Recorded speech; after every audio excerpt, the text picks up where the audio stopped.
પ્રવાસના ઉદ્દેશ શા માટે પેલું મહત્વ હતું? આ ઉદ્દેશ પ્રવાસ કરવાની વૃત્તિ માનવીમાં સાહજિક હોય છે.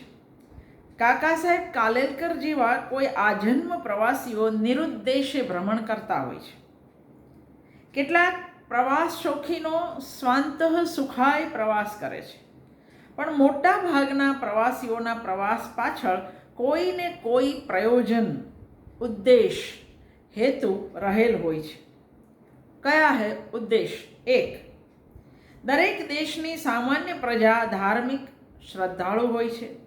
એને દેવ દેવીઓ યા ઈશ્વરના અવતાર કે પૈગંબર સાથે સંબંધ ધરાવતા પવિત્ર તીર્થ સ્થાનોનું દર્શન કરવાની ઝંખના હોય છે. ભારતમાં પણ પ્રાચીન કાળથી લોકો તીર્થ સ્થળોની યાત્રા કરતા હોય એવા સંખ્યાબંધ પ્રમાણ મળે છે. પ્રવાસનો બીજો ઉદ્દેશ, હેતુ, આર્થિક પ્રવૃત્તિ. ભારત દેશ પ્રાચીન કાળથી પડોશના તેમજ દૂર દૂરના દેશો સાથે વ્યાપારી સંબંધોથી સંકળાયેલો છે. દેશના ઘણા લોકો વ્યાપાર અર્થે દેશ વિદેશની સફર કરતા રહ્યા છે. ઘણો લાંબો સમુદ્ર કિનારો ધરાવતું ગુજરાત અને એની પ્રજા એ મૂળભૂત રીતે વેપારી પ્રજા, એટલે સાહસિક અને વહાણવટામાં પારંગત એ પહેલેથી દેશ દેશાવરની ખેપ કરતી રહી છે. ખેપ એ કરવી એટલે પણ પ્રવાસ કરવો. એટલે માત્ર ધાર્મિક શ્રદ્ધા માટે નહીં, વેપાર ઉદ્યોગના વિકાસ માટે પણ લોકો જુદા જુદા દેશના પ્રવાસ કરે છે. ત્રીજું, જુદા જુદા દેશોની સંસ્કૃતિ અને પ્રગતિનો અભ્યાસ કરવા માટે પણ કેટલાક લોકો પ્રવાસ કરે છે. ક્યારેક સંસ્કૃતિનું આદાન પ્રદાન કરવા, પ્રાચીન સંસ્કારના વારસાની માહિતી ભેગી કરવા તથા વિવિધ સ્થળોના કલાધામ નિહાળવા માટે પણ કેટલાક શોખીનો પ્રવાસ કરે છે. પણ આપણા દેશમાં આવા પ્રવાસીઓની સંખ્યા હવે થોડી વધી, બાકી ઓછી હતી. કેટલાક પ્રવાસીઓ વિવિધ પ્રદેશના લોકો, એમના રીત રિવાજ, એમના પહેરવેશ, ભાષા વગેરેનો અભ્યાસ કરવા માટે પણ પ્રવાસે જાય છે. સાંસ્કૃતિક અને સાહિત્યિક અધિવેશનમાં જવા, કોઈક પ્રદેશની બોલી કે ભાષાનો અભ્યાસ કરવા, કોઈ કવિ કલાકારની મુલાકાત લેવા, જૂની હસ્તપ્રતોનું સંશોધન કરવાના આશયથી પણ કેટલાક સાહિત્ય પ્રેમીઓ પ્રવાસ કરે છે. કેટલાક વિદ્યાપ્રેમી લોકો વિશેષ અધ્યાપન માટે વિવિધ વિદ્યાધામોની મુલાકાત લેવા પ્રવાસ કરે છે.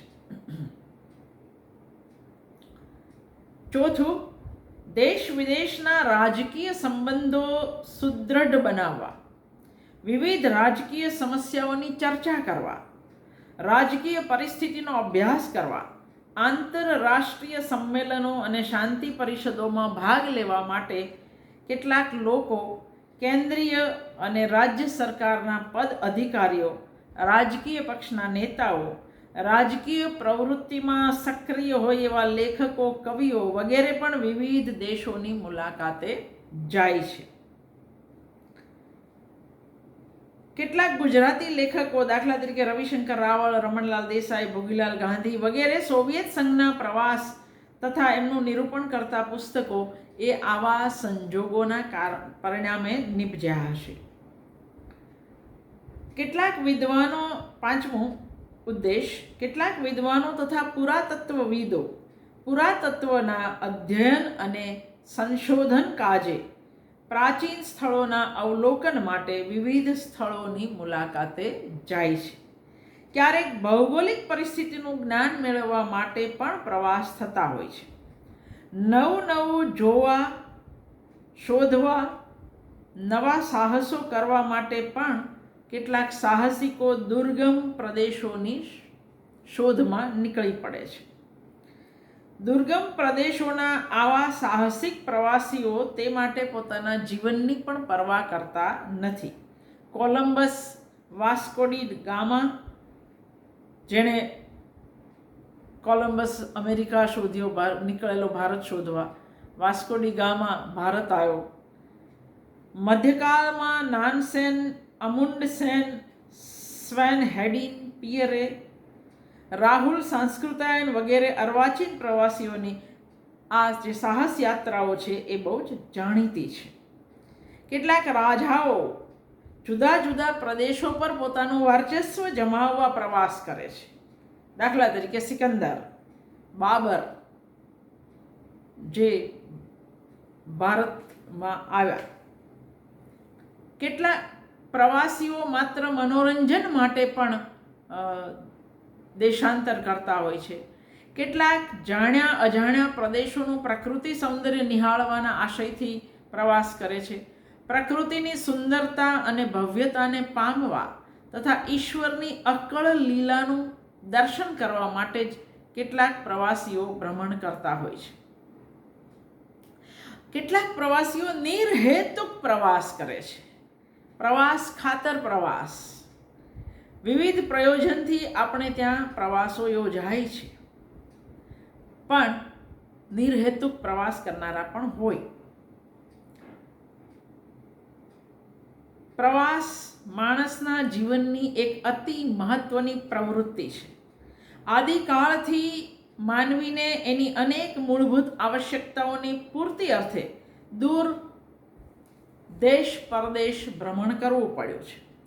એમાંથી એની કેટલીક આવશ્યકતાઓ સંતોષાય છે તો કેટલીક અધૂરી પણ રહે છે. માનવી એક યા બીજા કારણે પરિભ્રમણ કરતો રહે છે. આ પરિભ્રમણ માત્ર દેહની આવશ્યકતા સંતોષવાનું સાધન નથી, મન અને આત્માની તૃપ્તિ માટેનું પણ એ સાધન બને છે. ભ્રમણ યા પ્રવાસ આપદ ધર્મ અને ઉપયોગી પ્રવૃત્તિ મટીને આનંદલક્ષી પણ બને છે. માણસના પ્રવાસની ક્ષિતિજો ક્રમશઃ પછીથી વિસ્તૃત બનતી ગઈ. જેમ જેમ સગવડો વધી એમ એમ પ્રવાસ વધ્યા.